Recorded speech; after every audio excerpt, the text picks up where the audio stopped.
One of the most famous mental images associated with the Viking Age is the burning funeral ship. Lord, slaves, animals, and a host of possessions going up in smoke alongside the deceased. The portrayal of this funerary rite has been shown several times in fiction in both books, films, and TV series about the Vikings. The popular depiction largely draws on an incredible account, left not by a Christian European, that is, those with an interest in portraying the pagan beliefs of the Norse as barbarically and sometimes erroneously as possible, but by a Muslim Arab by the name of Ahmed ibn Fadlan ibn al-Abbas ibn Rashid ibn Hamad, hereafter simply Ibn Fadlan, writing following a journey he undertook as part of a diplomatic mission from the heart of the Abbasid Caliphate in Baghdad to the court of the Bulgars, a recently converted people living on the banks of the Volga. The text is known today simply as the Risala, the Arabic word for account. It is while the party was staying at the court of the Volga Bulgar king, Almesh, that Ibn Fadlan encounters a group of people he called Al-Rusiya, also alongside the Volga River. Given that he met them along the banks of a Russian river, far from Scandinavia, and using the ethnonym Rusiya or Rus for short, not everyone has been convinced that the people he describes were actually Scandinavians at all, but may rather be a partially or fully Slavic or other grouping that was one of many populating the Eurasian steppe in the mid-10th century when Ibn Fadlan was on his travels. The historian of the Muslim world, Peter Golden, notes that the evidence is highly circumstantial at best. Given the complexities of their conjectured origins, it may nonetheless not be amiss to view the Rus at this stage of their development, as they began to penetrate Eastern Europe, not as an ethnos in the strict sense of the term, for this could shift as new ethnic elements were added, but rather as a commercial and political organization. The term was certainly associated with maritime and riverine traders and merchant mercenaries or pirates of Sakaliba stock, that is, Northern and Eastern Europeans, Scandinavian, Slavic, and Finnic. In today's video, and a future video looking specifically at the funeral rite, I'd like to go through some of Ibn Fadlan's amazing account and see whether or not it can be established if these Rus are indeed Norsemen or what might popularly be called Vikings being described. This will be important for a number of reasons, not least for the now well-known funeral ship passage in Viking media, but also for our understanding of the Norse in Eastern Europe, as well as Norse interactions with other cultural groups and how assimilation occurred. The account begins by introducing the Rus as traders who disembark along the river to sell wares near the Bulgars' camp. This does already match what we know about Scandinavians in the East, whose mercantile endeavours also involved extortion of tribute, largely in the form of pelts from the local population. Next follows a physical description. I have never seen more perfect physiques than theirs. They are like palm trees, are fair and reddish, and do not wear the kurtak or the kaftan. The man wears a cloak with which he covers one half of his body, leaving one of his arms uncovered. While certain modern views of the Vikings, and indeed the preponderance of Scandinavians in having high rates of blonde hair, in Arabic literature of this time, this trait is very commonly associated with the people called al-Sakaliba, which is normally used to describe the Slavs, although, like the term Rus, that isn't always easy to know with certainty and might have included other ethnicities as well. In terms of their clothing, the lack of kurtak, a type of Persian coat, or a kaftan, a kind of tunic worn by various Central Asian peoples, this seems to separate the people Ibn Fadlan met from a lot of the previous nomadic steppe peoples he encountered earlier in the Risala. The cloak covering half of the body when worn does appear to match Scandinavian styles of dress, with the cloak being attached with some kind of brooch on the shoulder. Every one of them carries an axe, a sword, and a dagger, and is never without all of that which we have mentioned.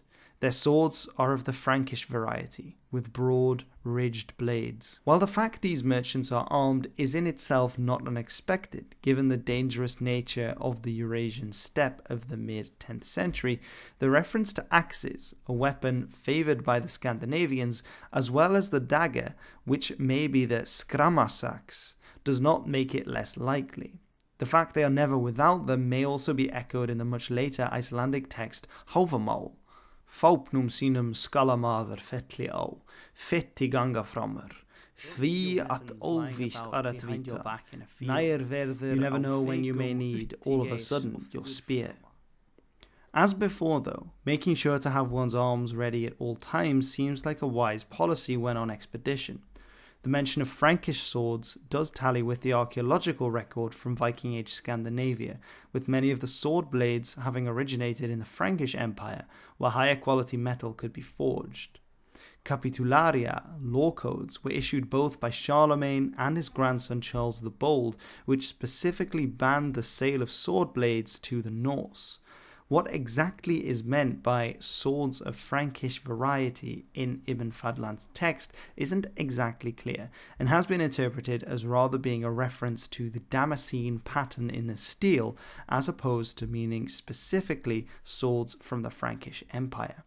It isn't exactly clear if Ibn Fadlan would have encountered blades from Francia before, or why he would know what they were without asking. However, we assume, based on many of the details that are provided in his account, that someone in the know was present, and indeed he must have had an interpreter, for Ibn Fadlan did not speak any Slavic or Norse language. Each man, from the tip of his toes to his neck, is covered in dark green lines, pictures, and such like. This passage has often been excitedly used to justify the idea that the Vikings had tattoos. However, this sentence is far from simple in the original language, and note that in the Arabic it nowhere mentions a word for tattoo. James Montgomery notes that the Arabic word shajar, normally meaning tree, is also used by Ibn Jubayr to describe mosaics in the church of Antiochite in Palermo, which says, each of its walls had been decorated with gold tesserae and crowned with lines of dark green tesserae. He specifically notes about the passage in the Risala that this phrase is obscure and the Arabic syntax is far from clear. Ibn Fadlan is thought by many to be describing tattoos of trees and other forms, but the practice of tattooing is unattested for the Vikings, and he may mean that they have the images of trees and other shapes painted on them, perhaps using a plant dye. So no, this isn't at all a definitive evidence for tattooing among the Vikings, or even among the Rus as Ibn Fadlan encounters them. While that may be so, there is some more evidence for tattooing being practiced among other peoples in the Eurasian steppe. It is, however, from a much earlier period, around 500 BC to be precise, with the remains of a preserved Scythian chieftain in southern Siberia, which has been found with tattoos on the arms and torso. Their descendants may well have had contact with, or even in some way have assimilated into the Rus. Even then, these tattoos are from around 1.5 millennium before the time of Ibn Fadlan's writing, and it isn't clear exactly what he meant and if this is a reference to tattoos or not, and even if it is, that doesn't help us get any closer to an identification of the people with them as being from Scandinavia or not. Each woman has, on her breast, a small disc, tied, made of either iron, silver, copper or gold in relation to her husband's financial and social worth. Each disc has a ring to which a dagger is attached, also lying on her breast. When it comes to the women of the group, Ibn Fadlan focuses on the accessories as opposed to their actual dress. Whether this implies that they were dressed the same as the men, which seems unlikely, or that they were dressed in a similar way to the women of the Turkic tribes that he had already encountered and described, isn't immediately clear. If the latter is true, it would perhaps indicate that we are dealing here with a mixed group, which perhaps may have consisted of a contingent of Scandinavian or mixed men with predominantly local, be they Slavic, Finnish, Baltic or some kind of Turkic women, whose accessories, rather than their dress, set them apart from others that Ibn Fadlan had already met and therefore didn't feel the need to explain. The fact that the accessories are supplied by their husbands may be telling. The small discs of various metals have been interpreted either as disc brooches used to tie together both sides of the dress at the neck, or the oval brooches used to fasten the long dress or hangarok below the shoulder. The ring and dagger may be a description of a penannular brooch used to fasten a cloak, for instance. Around their necks they wear bands of gold and silver. Whenever a man's wealth reaches 10,000 dirhams, he has a band made for his wife. If it reaches 20,000 dirhams, he has 2 bands made for her. For every 10,000 more, he gives another band to his wife. The details that Ibn Fadlan picks up on here are interesting to note for several reasons. It's worth noting how shocking this is, and indeed the next passage on hygiene would have been for his Muslim audience back home, where women did not play so public a role. For merchants, by showcasing their wealth on women's bodies, they were displaying how good they were and what they had to offer for potential trading partners that they met along the way. The jewellery which they prize the most is the dark green ceramic beads, which they have aboard their boats and which they value very highly. They purchase beads for a dirham apiece and string them together as necklaces for their wives. Glass and ceramic beads have been found in connection with female Norse graves across the Viking world. The site at Staraya Ladoga in western Russia being a distribution centre in the trade of beads originating from the eastern Mediterranean. I'm slightly changing the order of the account here, as the next section pertains to the treatment of enslaved women and sexual morality among the Rus. Some viewer discretion is advised here and in the commentary to follow. They are accompanied by beautiful slave girls for trading. One man will have intercourse with his slave girl while his companion looks on. Sometimes a group of them come together to do this, each in front of the other. Sometimes, indeed, the merchant will come in to buy a slave girl from one of them, and he will chance upon him having intercourse with her, but will not leave her alone until he has satisfied his urge. Through the Risala, Ibn Fadlan is interested in how the different peoples he meets treat sexual morals and adultery, both important themes within Islam. The idea of communal sex, and between unmarried individuals at that, would have been deeply shocking to Muslim Arab audiences. What would not have shocked was the institution of slavery, and even concubinage, which were legal and practiced in his native Abbasid Caliphate. It's important to note that he makes no comment on the sexual relations between the Rus men and their wives, bearing in mind he described there were married women there moments before, and that the husbands paid huge numbers of dirhams to adorn them with finest accessories. The rampant sex is therefore, in the words of Wilson, a byproduct of the Scandinavians' greatest item of trade, human flesh. To say it for what it was, this was rape, in which the slaves involved had no way of refusing their master's advances, and so stood outside of the realm of consensual sexual relations between married individuals. While concubinage was legal in the Caliphate, prostitution was not permitted in Islam, and so this will have been very shocking for the audience that Ibn Fadlan was writing for, and is likely why he includes it in his account. They are the filthiest of Allah's creatures. They do not clean themselves after excreting or urinating, or wash themselves when in a state of ritual impurity, i.e. after coitus, and do not wash their hands after food. Indeed, they are like asses that roam. This passage, and the previous one commenting on their sexual habits, seems to stand somewhat in contrast with several Western sources that suggest the Norse were more concerned with bathing and personal grooming than most. In general, Ibn Fadlan's narrative does not seem particularly susceptible to exaggeration or particularly culturally subjective biases regarding the peoples he encountered, especially when contrasted with other Arab writers of a similar period. This is one of the things that makes his account exceptional, and in many ways his descriptions are as if he was simply a fly on the wall, telling things exactly as he saw them happen, which is of great utility to the historian. Nevertheless, some of the details as they pertain to hygiene may be particularly stark given the importance in Islam of ritual ablution or wudu, a crucial pillar of the society in which Ibn Fadlan was raised. He is still writing from the perspective of, and indeed with an intended audience of, a highly civilized Arab, Baghdad-based urban milieu. This perspective, and a lack of awareness of rural knowledge, is shown earlier in a passage about the practices of the Turkic Guz, where he writes that their sheep grow fat in the winter from eating snow and then thin in the summer from eating grass, clearly unaware of the fact that flocks were shorn of their wool in the spring. They cannot, of course, avoid washing their faces and their heads each day, which they do with the filthiest and most polluted water imaginable. I shall explain. Every day the slave girl arrives in the morning with a large basin containing water, which she hands to her owner. He washes his hands and his face and his hair in the water, then he dips his comb in the water and he brushes his hair, blows his nose and spits in the basin.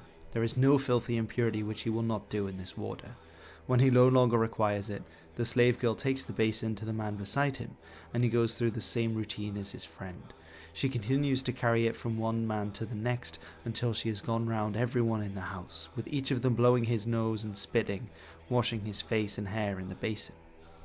To continue our previous discussion about Ibn Fadlan, we know from his discussions on theology with the king of the Volga Bulgars that he was learned in Sharia, and coming from Baghdad, likely bathed daily in one of the many bathhouses in the city. He likely considered himself an adib, that is, part of the upper stratum of the Abbasid elite, which was aware of Arabic and Persian literature, which dined and discussed poetry and theology. Throughout the Risala, sex and hygiene are some of the key things alongside religion that are discussed, likely because these were the things that would be most alien to an adib when traversing the wild heathen Eurasian steppe upon which Ibn Fadlan found himself. The descriptions of the Rus not washing after eating, urinating, defecating or fornicating, as well as describing them as being wandering asses, are also all used to describe the Turkic guz he encountered earlier, the latter reference being found in the Quran to acid. The likeness of those who are entrusted with the law of Moses, yet apply it not, is as the likeness of the ass carrying books. Wretched is the likeness of folk who deny the revelations of Allah, and Allah guideth not wrongdoing folk. It has been suggested that by calling them wandering asses and focusing on their unclean lifestyle, Ibn Fadlan is making a deeper point that their refusal to adhere to Islam and a settled civilized life of worshipping Allah, and instead depending on a transhuman lifestyle following the ass, is what makes them so backward and filthy. That said, there is no reason to doubt what he writes, at least for the Turkic guz. Water was very scarce for nomadic tribes in the steppe, and already in ancient times Herodotus noted how the Scythians didn't wash in water baths, but rather bathed in smoke or rubbed fragrant balms into their skin. Ammianus Marcellinus later noted of the Huns that they never removed a piece of clothing until it had literally fallen apart on their bodies, something Ibn Fadlan repeats about the leader of the Guz after he gifted him a silk kaftan. Given that external sources suggest that his descriptions of the Guz as a, by his and modern standards, unclean people can be upheld as plausible, the same might be said for his descriptions of the Rus. However, we should also not lose sight of his subjective viewpoint. The idea that every man spat and blew his nose into a bowl and then washed with it, particularly without any given ritual or other reason attached to it, seems counterintuitive. One option, of course, is that these are not the more hygienic-minded Norse that are being described in Western sources, or that such concerns were not universal across the Norse world.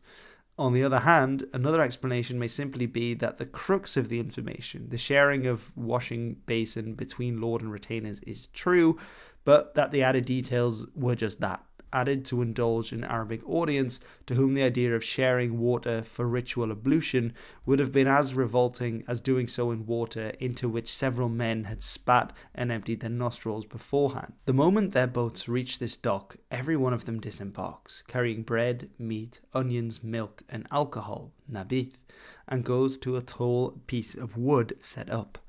This piece of wood has a face like the face of a man and is surrounded by small figurines behind which are long pieces of wood set up in the ground.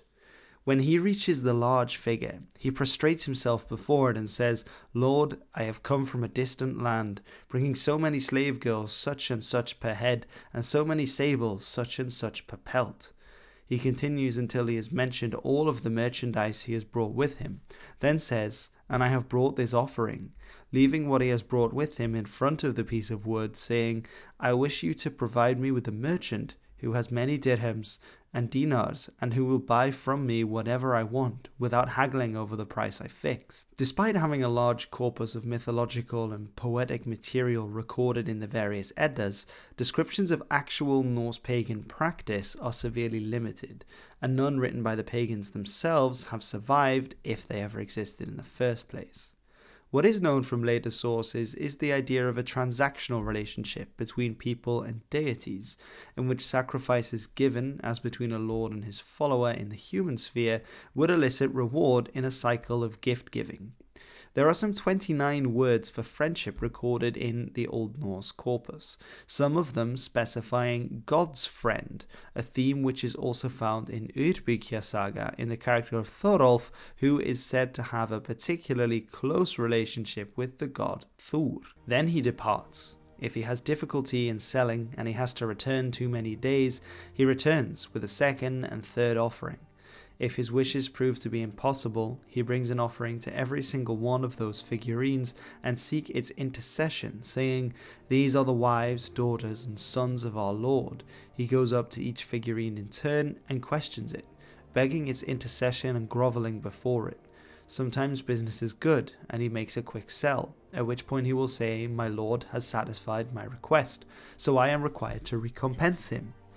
He procures a number of sheep or cows and slaughters them, donating a portion of the meat to charity and taking the rest and casting it before the large piece of wood and the small ones around it. He ties the heads of the cows or the sheep to that piece of wood set up in the ground. At night the dogs come and eat it all, but the man who has done all this will say, "My lord is pleased with me and has eaten my offering." Not everyone is convinced that the worship of deities in the form of wooden idols was observed in Scandinavia, including Richard Fry in his edition of the Risala. We know very little about Slavic forms of paganism, even compared with Norse paganism, and so it may be the case that these sacrifices to poles rather has its origins in Eastern Europe than in Scandinavia. Missionary writings by Christians in Scandinavia frequently mention wooden idols and statues which were worshipped as if they were gods themselves, these forming the main target of attacks by those seeking to convert pagans in various places. For example, Olaf Tryggvason in various saga accounts is described as throwing down a wooden statue of Thor at the assembly place at Meiren, though in Snorri's detailed account the sacrificial blood, or hlátur, is sprinkled on the observers of the cult and the statues themselves, rather as is described in Urbykja saga. However, this type of ceremony is closest to the Christian Eucharist, except instead of holy water they use blood. And so it may have been the nearest thing to hand, rather than accurately reflecting a pagan cult that had been dead for several centuries at the time of writing. Then again, not every missionary account of a Norse pagan wooden idol need necessarily be chalked up to classic or biblical topoi.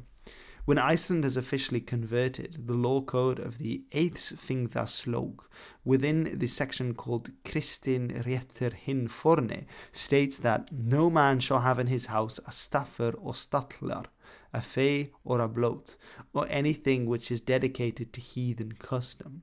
The staffur here likely refers to some kind of ritual post or indeed a statue in the form of a deity.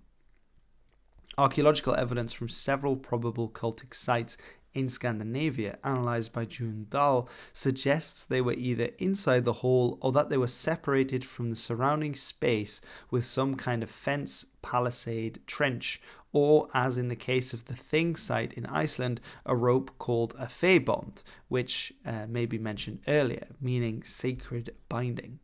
Such a separation is lacking here, or at least it isn't mentioned. Many of these cultic sites were surrounded by bones of various species, a detail that matches the idea that sheep and cows might be slaughtered in honour of the deities here. Inside the farmhouse of Hofstaðir in Iceland, 23 cattle skulls were found with marks that indicated a fracturing by a fatal blow between the eyes, as well as a powerful shearing blow to the neck, which would have done while the animal was still standing, a technique which was very impractical, but which would create a spray of blood for any onlookers as the animal's heart was still beating. This may reflect the aforementioned passage in Snorri's account of observers being covered in blood of a dying animal. Of note for the passage described by Ibn Fadlan is the fact that the faces of the skulls showed advanced surface weathering, which combined with the unweathered interior surfaces suggests that the skulls were displayed on the outside of the building for long periods of time, with the soft tissue either being removed or rotting away. Here then we have the skulls of sacrificed animals being hung up to the wooden poles. Intriguingly, sheep also had similar treatment, which were also found at Hofstaðir, thus also matching the account that cattle and sheep were being sacrificed. That said, the Norse provenance need not be the only one. A Slavic version of an idol to a god may be found on the Zbruch idol, found in modern-day Ukraine and thought to depict the Slavic god Sviatovid. It has 4 faces, which have variously been argued to be aspects of the same deity or 4 different deities together.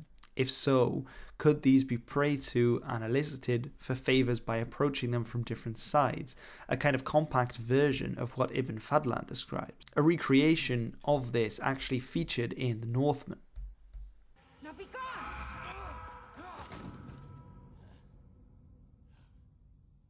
The Russian Primary Chronicle also mentions idols of various Slavic deities being placed on a hill outside Kiev by Prince Vladimir in the late 10th century. And Vladimir began to rule alone in Kiev, and he placed idols on the hill outside the palace. A Perun in wood with silver head and gold mustache, and Kors, Dazdbog, and Stribog, and Simargl, and Mokosh.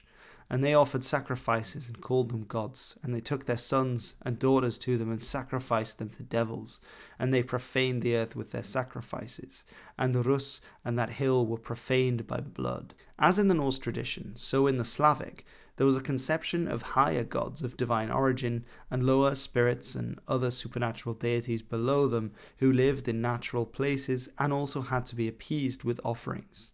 However, surviving Slavic idols are often in the shape of mushrooms and made of stone rather than of wood and in the shape of a pole.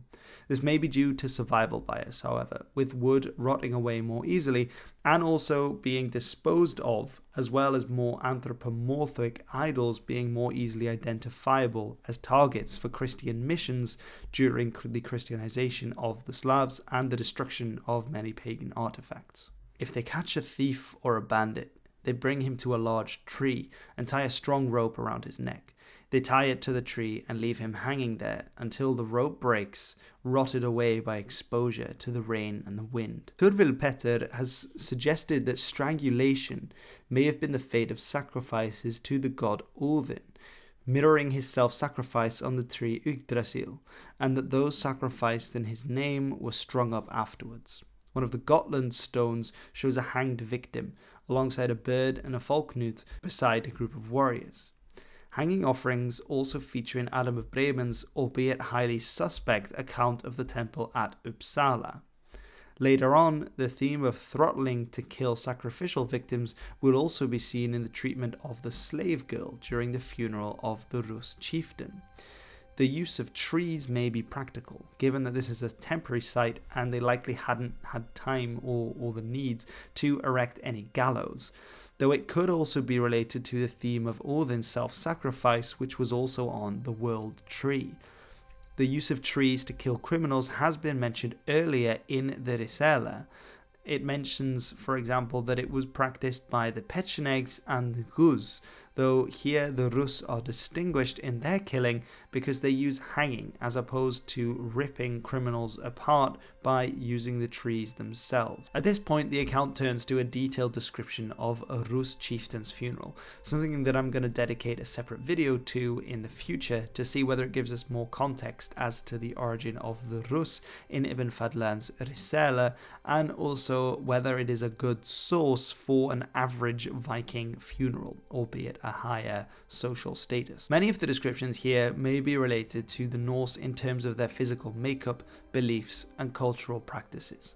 In general, much of their physical descriptions may also be accurate for Slavic peoples, at least as seen through Arabic eyes, in terms of the men's clothing, weaponry, and appearance. The description of their style of dress suggests that the Rus had not at this point yet adopted Turkic or more typical steppe costume, as later rulers of Kievan Rus would.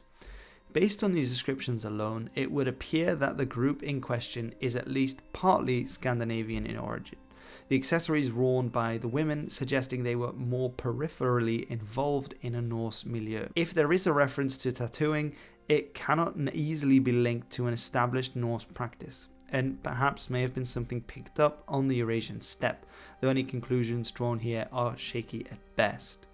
The presence of slaves tallies with what is known about the Norse being great slave traders, though they were not the only group to be involved in it along the rivers of Eastern Europe in the 10th century, so once again it's hard to draw any definite conclusions there.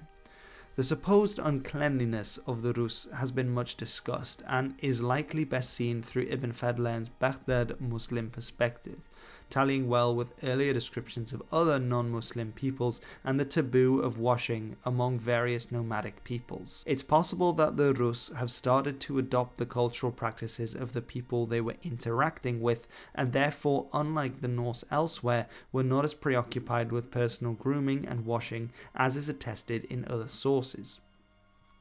Another possibility is, of course, that it was the communal aspect of their washing, and their washing for non-religious reasons, that made Ibn Fadlan depict them as dirty in the way that he did. The religious elements he includes may or may not be referencing Norse practice, though our lack of intimate knowledge with regards to it, as well as the exact nature of Slavic religion and those of the nomadic peoples on the steppe, makes the true comparison very difficult. The use of wooden statues or idols, to which sacrifices are made in return for divine favour, does appear to have some backing in both near contemporary sources and the archaeological record for what is happening elsewhere in the Norse world. The manifestation of a deity into an image is, however, a rather common practice in animistic belief sets, and so it cannot be discounted that this was as much a Slavic or otherwise religious practice and not solely or at all a Norse one. That the deities depicted were a combination of various people's pantheons is also a distinct possibility, especially if the Rus grouping was of mixed ethnicity.